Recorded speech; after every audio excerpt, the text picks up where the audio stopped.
Hey everybody, welcome back to H4G. I'm Tony, and this is John E. Bravo. Hello. And you may remember that name if you're an OG H4G fan, because this guy lent us a ton of N64 DD content way back in the day to review, which we really appreciated. But the reason why we're here today, okay, so we are taking a look at a mystery SNES prototype cartridge. It says WWF Coin Op. I don't know what this is, so that's why I brought in an expert. And the reason I'm an expert is because I'm a 21-year professional wrestler in Michigan, also a referee, and I know what this game is, and I brought the answer. WrestleMania, the arcade game for the Super Nintendo. I think we should take a look at it, Tony. Let's get into it. That's a weird-looking cart, Tony. Yeah, so the prototype carts are generally huge. I see that. And you know, this is consistent with the N64. If you're a fan of the show, we've reviewed a few N64 tall carts, and they're giant. And the funny thing is too is that the NES carts, because the NES cartridges were so much bigger than the Famicom cartridges, and it was mostly just empty space. The prototype NES carts can just fit inside a normal NES cartridge. Ridiculous. Just because it's so big. Anyways. That's what she said. That's right. Okay. Mercy. But yeah, if you take a look at this thing, I mean, part of the reason why it's so big is because they have basically flashable memory, right? So all of these blocks here, those are memory blocks, essentially. And it looks like you can add 2 more here. Yeah, I see that. Now, the actual retail game is 32 megabits, which is actually, I was surprised how big it was. I mean, that's not a lot by today's standards, but to give you a comparison, Chrono Trigger is 32 megabits. Oh, wow. That's as big as Chrono Trigger. Yeah. Wow. Exactly. Like Secret of Mana 2 or Seiken Densetsu 3, 32 megabits. There were only, I think 2, and correct me if I'm wrong, but I think 2 carts that were 48 megabits for the SNES. Tales of Fantasia. That sounds about right. And Star Ocean. And partially because I think Star Ocean had some like voice acting. So this is as big as the RPGs, the biggest RPGs on the SNES. It's huge. It's huge, and you could tell it uses a lot of these flash memory spaces. And they needed something big that they could just be like, okay, you know, get it from the manufacturer or whatever. All right, I may or may not need this. I don't know yet. Here's something that can handle all of this flash memory, and then you're like, okay, this is how much I need. Flash the game on. Take it away, flash something else on. Maybe it's bigger, maybe it's smaller, maybe you do need more, maybe you don't. So basically what they needed was a flexible amount of space. Yeah, obviously. Yeah. Sticking out the top. Yeah, precisely. And of course, you know, who the hell cares if you're developing on something like this? It's not like this is going to retail. Yeah, still looks cool though. Oh yeah, I mean, for us it looks cool. But, I mean, it's also, like, handwritten and shit. Like, it's almost like, kind of like a dirty cool. Oh, dirty naughty? Yeah, dirty. Naughty, a little bit of both. Oh, Why can't I'm okay it be? with that. I approve. And, of course, you could see here's the battery back memory. Absolutely. Right there. There's some dip switches. The game only boots when number 6 is turned on. Really? Yep.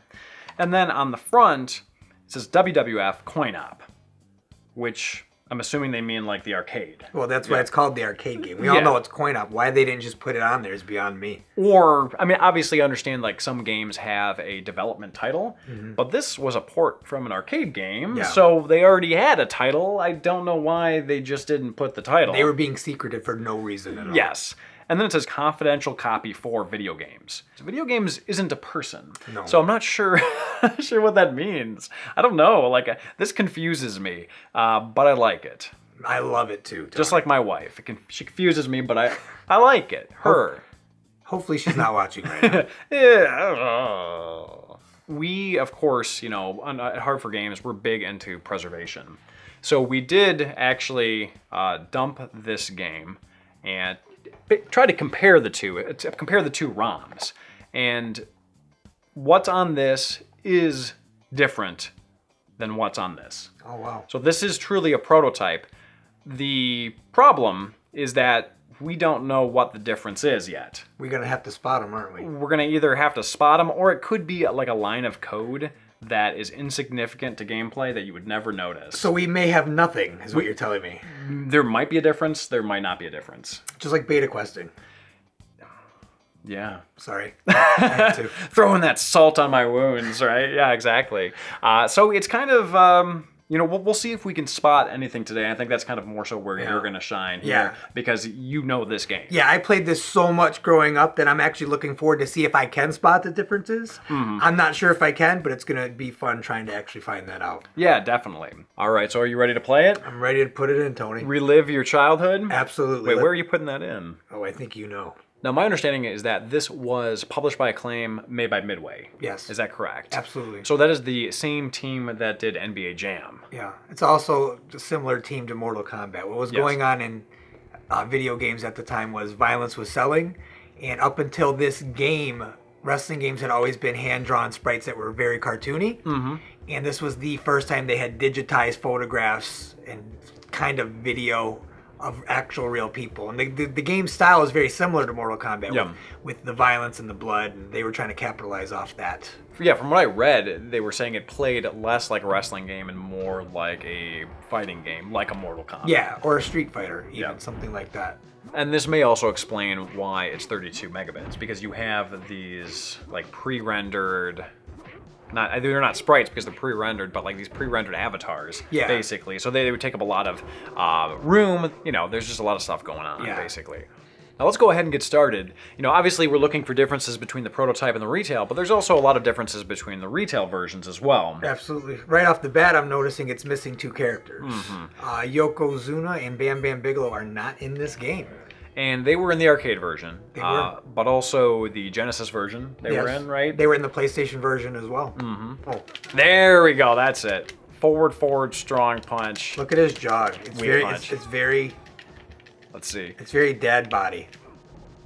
It's very lazy. Super lazy, I love it. Oh! Gold chain. You knocked the gold chain right off of my neck. Damn. See, Razor Ramon was known for gold chains and toothpicks, and I like that all their themes come out of their sweat. Yeah, exactly.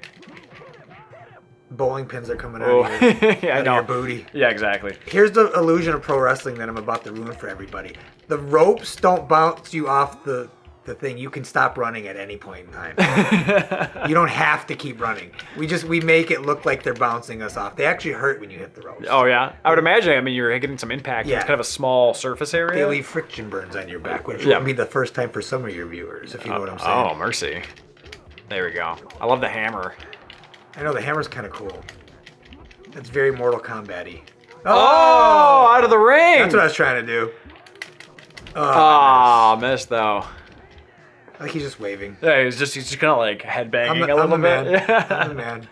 Interesting story about Doink, Tony. There was actually multiple gentlemen that played Doink the Clown. That seems like that could be an easy thing to do, right? Yeah, the first guy, his name was Matt Bourne. He had some alleged issues with illegal substances. No. Yeah. And in show business? Yeah, and then they replaced him with the Brooklyn Brawler, who I'm actually really good friends with now. Oh, yeah.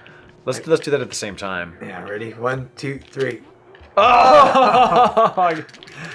I was thinking earlier that it would suck to be Doink, because not only, like you just mentioned, I didn't realize, but obviously he was very replaceable. Yeah, he was. But, a lot of pro wrestlers have gone on to, like, acting and other pursuits. But it's like, if your face is completely disguised, you don't have that name recognition. You have a cool shtick for the ring, but you're kind of limited beyond that. And for the record, the very first Doink, the Matt Bourne, he played it the best because he did it very much like Stephen King's It. Oh, yeah? And it was very scary. And then once they kiddied it up and made it, like, family friendly, it was horrible. Yeah. We mentioned earlier that this is very NBA Jam-ish, and occasionally you will hear boom shakalaka. Yeah? Boom shakalaka. The announcer is very, very. I don't know if it is Tim Kitzrow who did It's actually Vince McMahon. Vince McMahon did the voice acting in this. Yeah. Okay. It's a digitized version of him. That's awesome. Yeah. But it is very, very much that Marv Albert, Tim Kitzrow performance. I'm sure they gave him tips. Not that he needs help, but they probably are like, exactly. This is what we're going for. This is what we want you to do. This is Midway, son. This is how we do it. This is how we do it. This isn't WWF. No. WWE now, but WWF back then. You're going to listen to us. We're doing cooperative? Yeah, let's do a cooperative just so we can see it. It's 2-on-1? Yep. So we have the advantage? Oh, look at the slowdown. Because there's too many sprites on the screen. That sounds about right. There were so many letdowns with this version, to be honest with you. When I bought it, Tony, I bought it from Best Buy. And I had no clue being a little kid that there were 2 characters missing. It broke my heart. I took it home. Yeah. I was like, where's Yokozuna?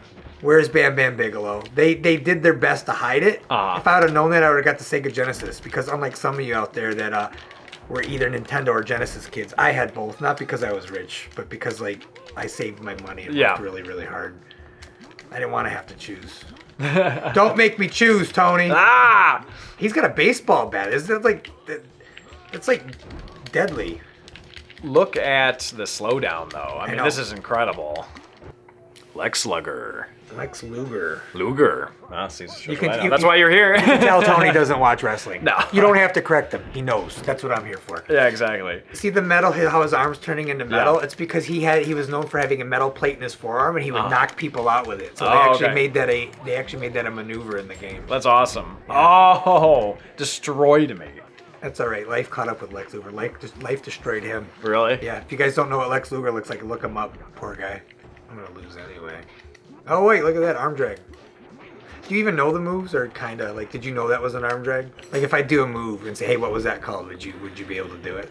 Very few of them. I mean, like my experience with wrestling was we did like a number of like. I think would it be called folk or Greco-Roman wrestling like seminars, but it was like high school style wrestling, I would like say, that kind of stuff. Yeah, amateur wrestling. Like so it would be like more like the sport wrestling and less like the show stuff. That everybody calls it fake. And then I did jiu-jitsu for 2 years, so like some of the stuff is similar, but like not a lot of it. I'm gonna try to quiz you. Oh, okay, what's this called, Tony? You're pinning it. Oh, so you know that. Come on. All right, touche. Fair enough. What's that called? Oh, jeez. I don't know. It's actually called 2 different things. It's either called a Frankensteiner, named after Scott Steiner, who invented it, or people also call it the Hurricanrana. Hurricanrana. That's called a punch to the balls. Punch to the balls. That's called a baseball bat to the head. Flying kick. Drop kick. Drop kick. Flying kick. Oh, well, come on now. You sound like my mother. That's a flying kick. Look out for the flying kick. You boys playing those Nintendos? Nintendo. You gotta say Nintendo. Nintendo. That's how they said it in the 80s. Nobody ever said the N for some reason. That's awesome. Nintendo. You know, Tony, a lot of people say wrestling is fake, but I gotta tell you, the pain is all real. You can't fake the pain. If you and I were gonna have a match, I'd say, okay, Tony, at the 5-minute mark, I'm gonna slap the crap out of you. Like, you know the slap is coming, but it's still gonna hurt. Oh yeah. Well, even then, the athleticism, you need to be able to do all of that. You're killing yourself. Yeah, like you're running around, you're jumping, you're flipping, you're rolling, you're lifting people up. It's not easy. I have multiple separated shoulders, broken ribs. Oh yeah. Broken bones. What was that move, Tony? German suplex. I don't know.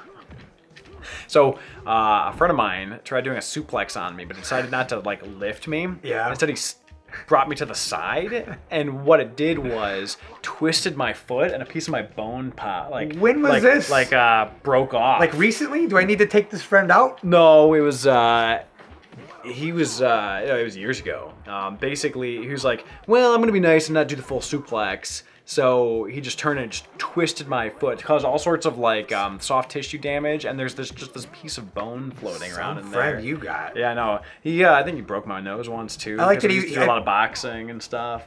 I like that he said he was doing you a favor, and he's like, "Oh yeah," but they just broke my foot. I'd like to meet this guy. Another thing that I really like too is look in the background. The fans going crazy. The fans going crazy, but you have that one like mom character with like mom jeans and like a 90s mom, like sort of big puffy windbreaker, like right. Is the one with the white? Yeah, the one with the white. When she stands up, you could see like that. It's. I think that's an out of shape dude. You think so? I don't think it's a mom. We don't really know any of the finishers, so for all of you out there going, why aren't you hitting him with the fatality? Calm down. We're grown men. We don't know these things. We're doing our best. Yeah, exactly. Yeah, for as much as we're putting this down, though, Tony, this at the time was like top-notch technology. Sure. For the Super Nintendo, I would have been happy with this. Look at that. There we go. You are the new Intercontinental Champion. It's time to seek a bigger challenge. The World Championship title. Where's my belt on the waist, Tony? No, you get nothing. I told you, a bunch of disappointment. So just for fun, we thought we'd also show you guys the PlayStation version, just so you can kind of see the difference. Holy crap. Yeah, look at that screen already. It's probably really close to the arcade. Yeah. And now, granted, keep in mind that we're showing a PlayStation 1 disc on the PS3, so we have the benefit of the nice, clean HDMI out, sure. and we also have the smoothing on. Yeah. But even without that, oh my god, the difference night and is day. incredible. Also, you don't get this guy. Yeah, I don't know who he is. It's Jason. The music and audio, look at that. Oh yeah. 2 more players. Audio's already better. Oh yeah. Actual music. Mm-hmm. He kind of looks like Rodney Dangerfield. Yeah, doesn't he? The eyeballs. Yeah, exactly. You know what's funny? Like he played a guy from Japan, a sumo wrestler from Japan, but he's actually Samoan, and not a lot of people know that. Yeah. Wrestling also reflects what's going on in society. So at the time, everybody was complaining that the Japanese car companies were taking our jobs. So the Yokozuna character was born, and it's instant heat, instant heel. People are booing him just because people are prejudiced. Look at that. Look how beautiful it is already. Oh yeah. And this is much more akin to the arcade version. Yeah. Yeah. And look at the background, too. Now, we were talking about the mom in the mom jeans with the mom hair. Yeah, standing up right there. Yeah, but we actually were watching a video of the development of this. The making of it. And turns out he's actually one of the workers, one of the programmers. Yeah. Surprise, surprise, a programmer put themselves in a video game. What is the difficulty on? I'm getting my butt kicked. I don't know. Probably medium. Did we not turn this on very easy? He had a salt bucket there. He throws salt in people's eyes because apparently Japanese people walk around with salt buckets all day. Of course. And fish. That's not racist at all. No, of course not. Fish and ham. You gotta love 90s WWF. I know we shouldn't be impressed by the difference between the SNES and the PlayStation. But you can see my disappointment as a kid. Like, all the advertisements and the VHS tape that I bought, the strategy guide VHS tape, they all showed this version. And then I get the Super Nintendo version home and I'm playing it and I'm about to cry because I just wasted $50, $60. Yeah. They didn't tell us that it was hot trash.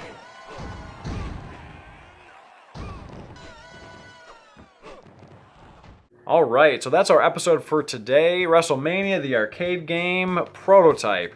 I didn't really notice any differences. No, none at all compared to the retail version. It seemed almost basically the same. Yeah, so my best guess is that it probably is just some line of code or junk data or something that might have been remaining in here that got tweaked or was removed. So technically, not a final run of the game, but for all intents and purposes, a final run of the game. Just 99.9% of the way. Yeah, there's something in there that we're just not seeing, and you know what? I'm okay with it. I still have fun playing it. Yeah, exactly. And plus, we did our review and touched on the PlayStation version. Oh my God, what a difference! Night and day. Yeah, exactly. No contest, hands down. Oh, there's that guy. There he is. There's Soccer Mom.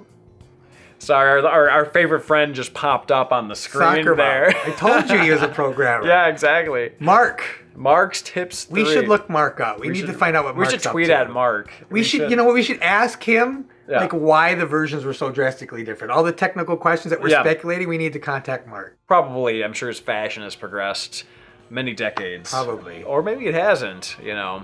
I hope so, for his sake. Yeah, I really do hope so, for his sake. Hey, hope that you guys enjoyed at home. If there are other wrestling games that you'd like us to touch on, let us know, because I'd love to have Johnny Bravo back. I would love to come back, but only for wrestling games. Yes, because Lord knows, I can't review them by myself. No, he doesn't know them. I don't know anything. So, see you guys next time. Thank you again for watching. If you enjoyed this video, feel free to give it a like and a share, and we will see you guys next time.